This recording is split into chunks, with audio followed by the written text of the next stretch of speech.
Hello, and welcome to the Argyle AI Leadership Summit, revolutionizing business strategy with AI. My name is Nick with Argyle, and it's great to have everyone joining us today. A couple of notes before I turn things over to our esteemed speaker. First, a quick reminder to stop by our sponsors' virtual booths at any time during today's event and for the following week. Our partners are committed to providing you with valuable content and a great overall experience. At any time during today's event, you can visit their virtual booths from the main agenda page, which include complimentary materials, information, and meet and greet opportunities. Throughout today's event, you will also have the opportunity to win one of several prizes. So be sure to check out the prizes and raffle rules tab of the interface to see how you can earn points.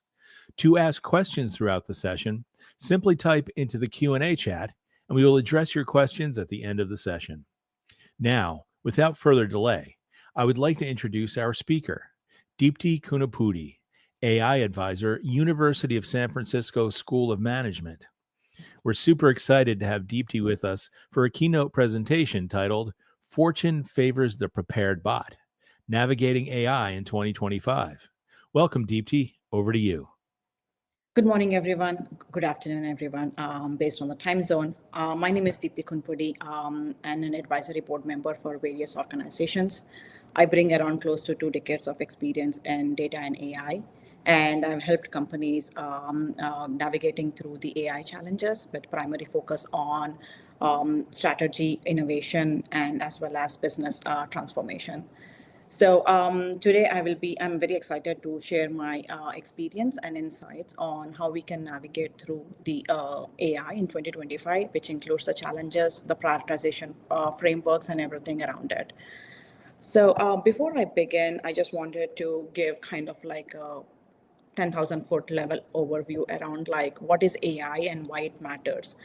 So for AI to work in a more problem-solving, decision-making capabilities way, I kind of like divided into these 4 different buckets. One is like big data. Definitely data is needed for AI.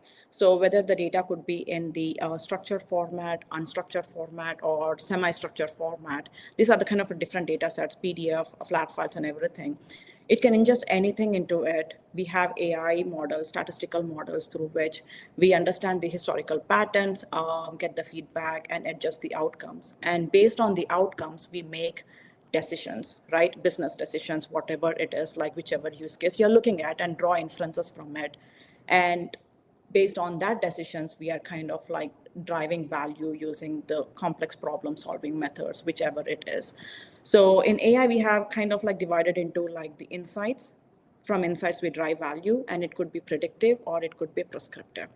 So that's the reason AI matters. And given in 2024, we have made such a big stand around like how AI is. In 2025, we come up with more ways in which we can implement AI. So I see AI landscape in 2025 as these are the different sections in which you will be hearing more information around what the AI is going to do in businesses.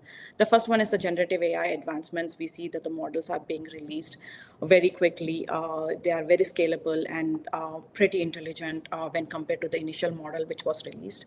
And based on these AI advancements, we are going to drive business transformations, which are like AI and data driven. When I say AI, it is the end product of it, but it is the data through which you get the business transformations. If you have good data in your system, then you will have good decision-making capabilities.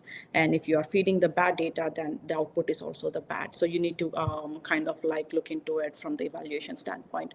The other thing is like based on the AI, we have different kind of emerging technology which are coming up.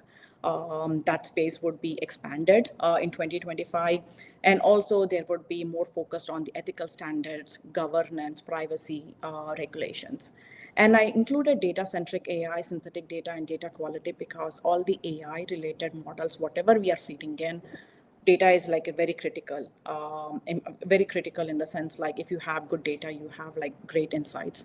You can drive your business to the next level. But if you have bad data, you need to look into it through the point of like how much data do you have, whether that data is enough for the generating insights or not. So this is what I see from the AI landscape in 2025, where you will be hearing a lot about one of these sections, and especially there will be primary focus on the advancements and, of course, on the regulation side of it.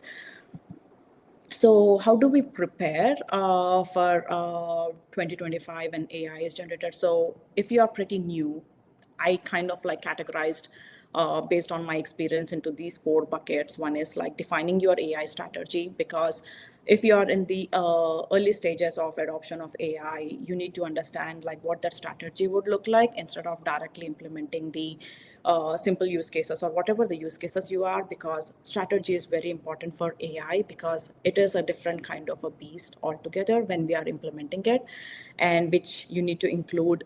The data would be there, the fairness of the data, how the data is segmented is also important for the effectiveness of the outcome. So defining your AI strategy is important. And if you're in the middle of it, just reevaluate your AI strategy to see like what are the things which you can implement in the process. The second thing would be the technical readiness. With the data, you need to have the infrastructure to support it. The tools and the systems, these are kind of like goes hand in hand in implementing the AI. And also like most of the implementations are most of the time in the prototype stage, but in order to scale it up, you need to understand how you can effectively deploy the AI model and how you can constantly monitor it to make sure that even though the data is changing, your model should be able to adapt, or you need to retrain your model. So the technical readiness is really important from the preparation standpoint. The third one would be alignment and the team preparedness. When I say alignment, it would be the executive buy-in. And it is very critical for the executives to understand that how AI will play the role and how it will be defining your companies or the business outcomes of it. But at the same time, looking into from the risk standpoint and also making sure that how the outcomes are generated so that you are prepared, like how you are using this AI-driven decision making into the company structure. And along with the team preparedness, that means like since AI is moving so fast, you need to adapt to the new technology and also understand the nuances around it, the pros and the cons around it of implementing these AI initiatives. The last and the least, but it is the priority for all the organizations, is like around the regulations and ethics. That is like adhering to the privacy standards, because we will be dealing with the customer data at one point or the other, and how you're using that data, what are the protection you are using to make sure that your data is not going out of the company. Instead, like building the model in-house versus using the external, but at the same time making sure that from the security standpoints and the regulation standpoints, we are following the guidelines around it to make sure that we are respecting the user rights and expectations around it. So these are kind of like the 4 pillars, I would say, when you're doing the preparation around it. Thing I wanted to dive into is like, okay, how do we cultivate the AI readiness, right? So again, I divided into based on the priority, which I already mentioned, is like around leadership, strategic alignment, talent development, infrastructure and technology, and cultural and change. And within each pillar, again, I have like on a high level, I have like 3 points which I wanted to state it as like, one is like having a clear vision around your strategy is really important. Each department, for example, finance have their own set of AI use cases, HR department has their own set of AI use cases.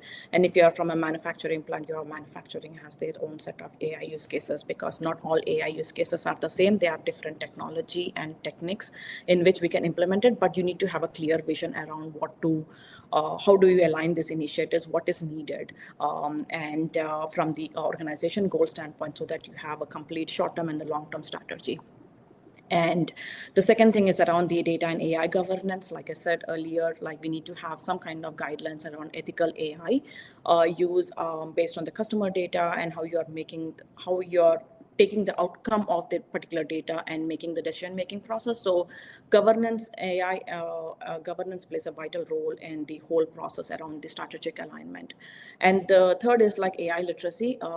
It is like very frequently used that, okay, we are going to implement AI, but what exactly AI is, what are the capabilities are, what are the pros and cons, that has to be thoroughly vetted within the organization, which is like really important to understand like how you're using the data, at the same time, what are the ethical implications surrounding it. So, so those are the three key areas which are under leadership and strategic alignment. The second thing is around the talent development. Having the right resources and upskill them is important, because if you start implementing it, the first thing is like you need to understand the model. The second thing is like what kind of languages, tools, technologies, how you monitor the model, and everything around AI is like you have like so much of things going on. And if the data is not right, and if there is a large data masking which you have to do, or like cleaning up the data is important, then we need to use the data engineering team also to do that. So there are like a lot of things, like you need to understand the resource standpoint and upskill them so that you understand how you want it to scale up quickly or shorter, whatever it is, in that manner. The second thing is like human in the loop. I kind of like encourage a lot that don't completely rely on the outcome of the AI output and integrate within a business intelligence report or something, but somebody has to monitor the outcome with respect to the accuracy, the precision, and everything around it to make sure that the data can change. And as the data changes, the outcome changes. So somebody has to have a guardrails around it to make sure that they're monitoring it, to make sure that the outcome which is generated is not biased, and at the same time it is accurate to the business outcomes what they're looking for. So human in the loop is important. It's not that everything is 100% automated. You need to have some kind of a person accountable to make sure that the outcome which is coming out of the AI has some kind of a weightage around it. In the same talent development, I add RACI. RACI is nothing but when you are building the complete team around the talent, you need to understand that who is responsible, accountable, consulting, and informed. Because some of the business users may not be completely involved in the AI development side of it, but they have to be informed and they have to be consultant because they are the business experts. So you need to have that clear RACI metrics created so that you understand for each project who is responsible, who is accountable, and who is consulted and who is informed, so that you are clear in your communications. The next pillar is around data infrastructure and technology. In order for all the AI initiatives, I would highly recommend to have a proper infrastructure which can be scalable. And like I mentioned earlier, data quality is like really, really important for AI readiness. For any use case, if you know that this is the set of data, thoroughly vet the data for the data quality checks to make sure that you have enough data for the project. It is not biased. You have all the variety of the data available, and based on that, you can build your model and train the model and deploy it.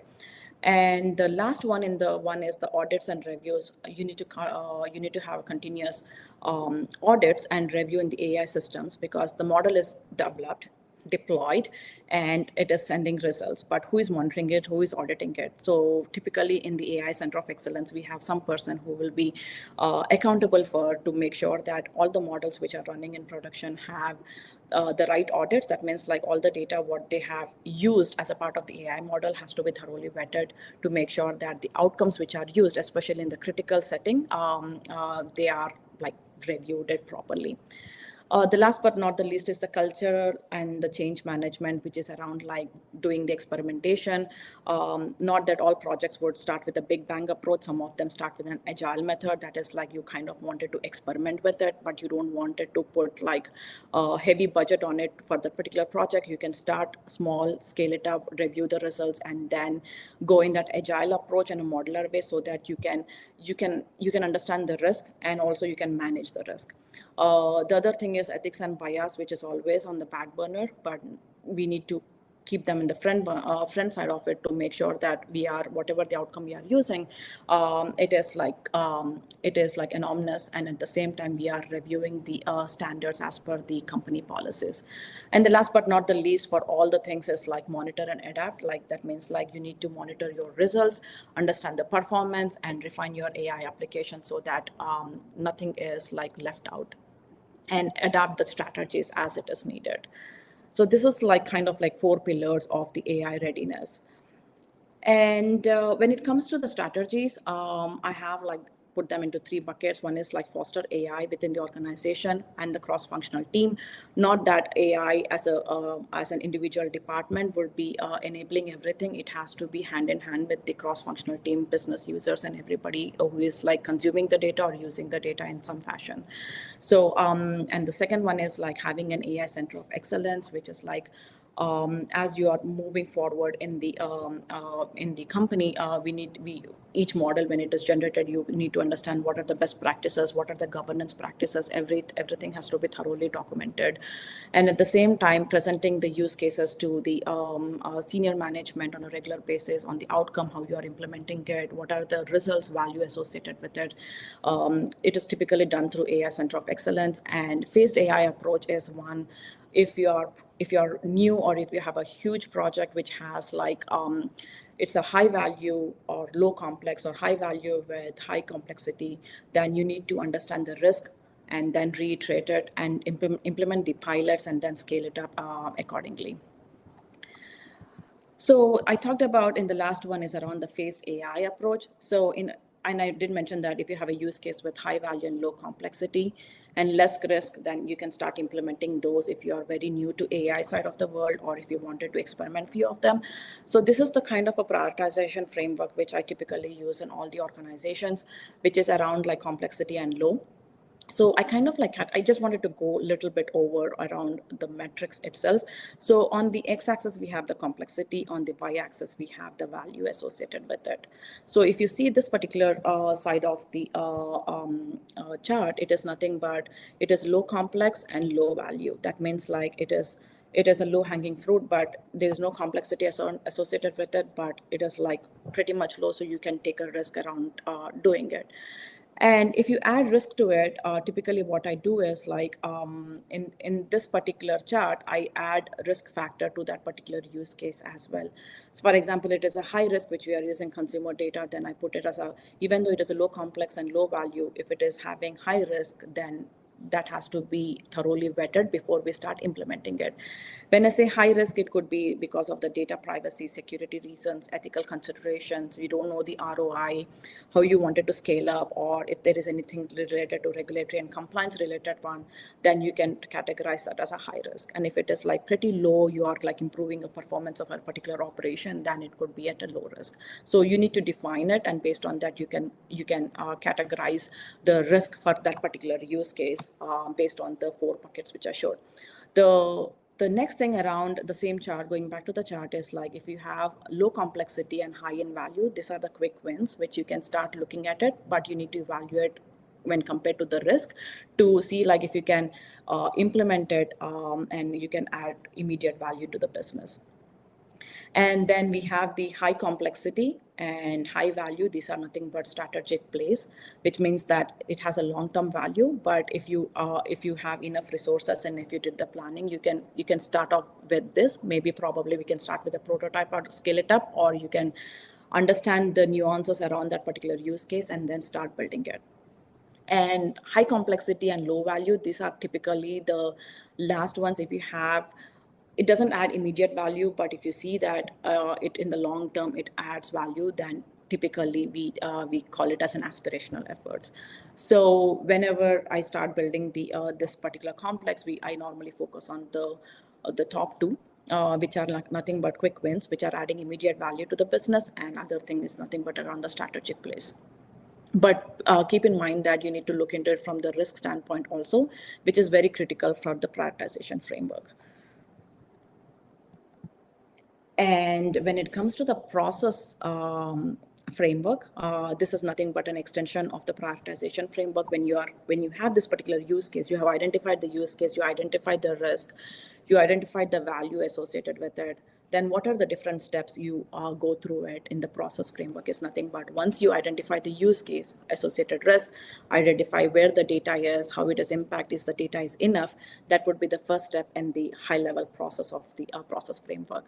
And the next step is like you evaluate how the data is used and review at each step to make sure that there are like enough there is no data drift, there is no bias, and you ensure that there is a transparency in the outcome. That means like explainability in the model.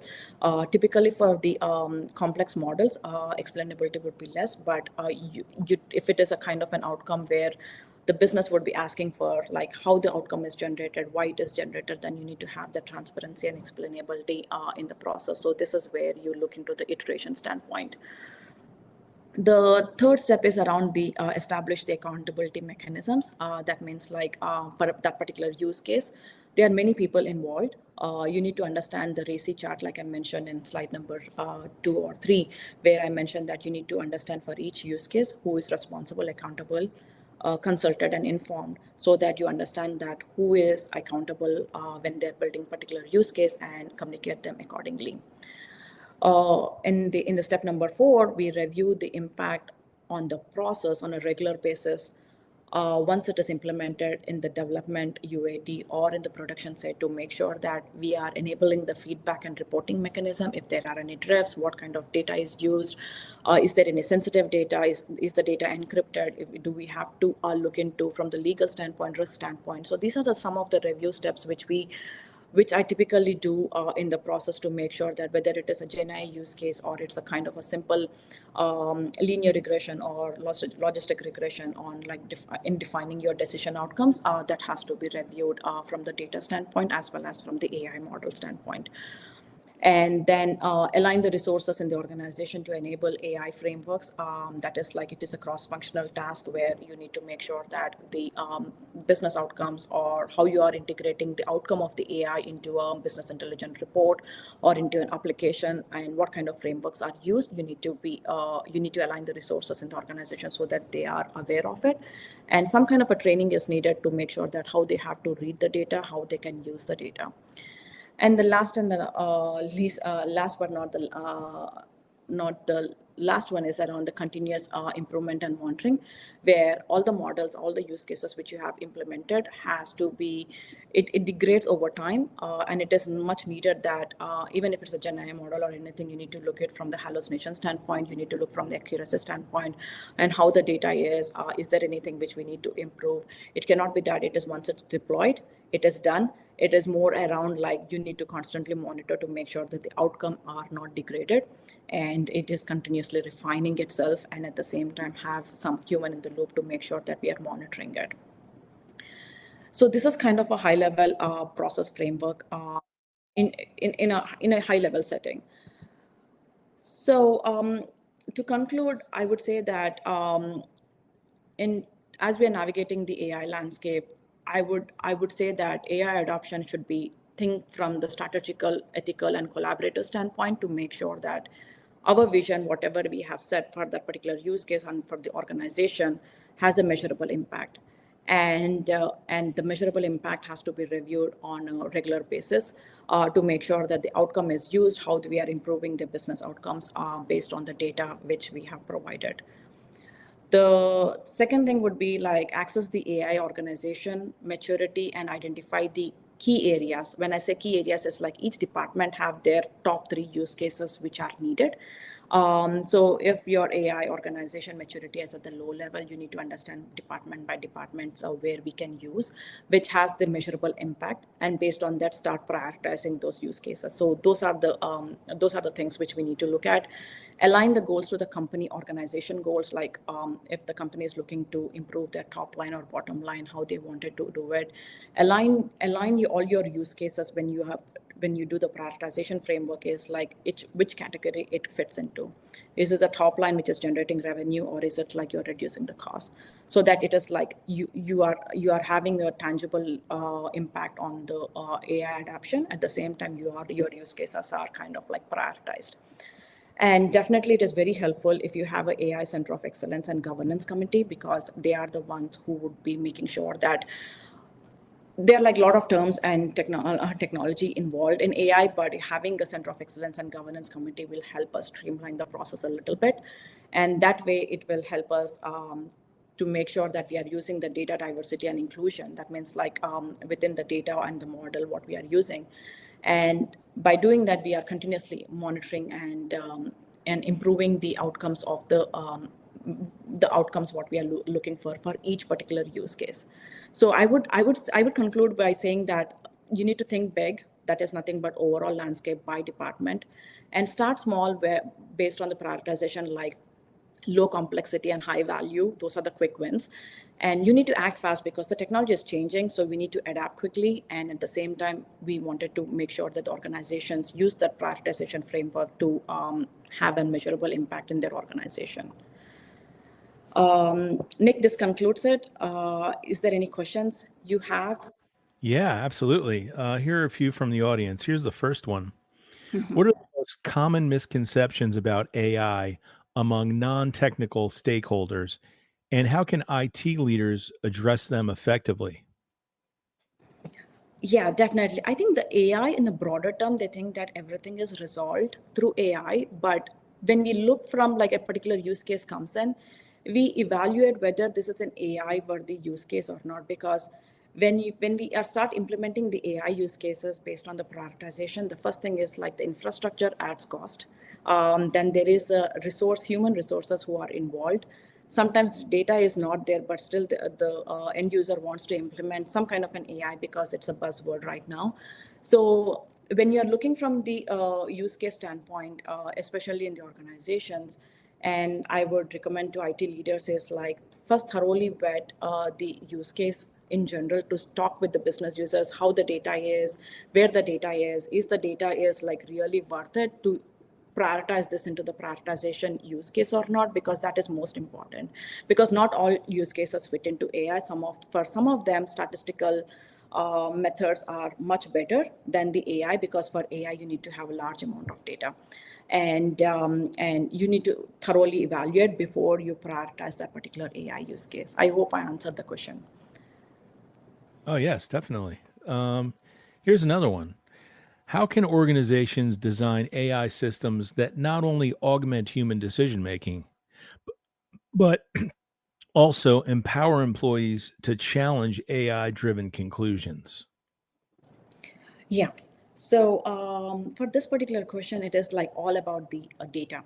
Like if you don't have the data and still the organization wants to move ahead with the AI solution, then the result would not be that great. I can give you an example. In one of the implementations when we did, we had only like very less than 1,000 rows of data, and somebody wants to implement an AI solution on top of it, and which is not feasible because the number of rows and the data itself is very less. So what happened is like, since the data is less, it was biased towards one set of data points.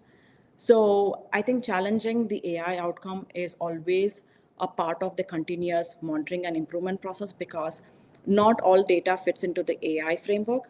And you need to continuously challenge them to make sure that is it a really a AI use case or is it a statistical use case? Because sometimes like the data science and AI kind of like merges together at some point, and they say that this is an AI use case, but actually it is a statistical methods which can be used to implement for that.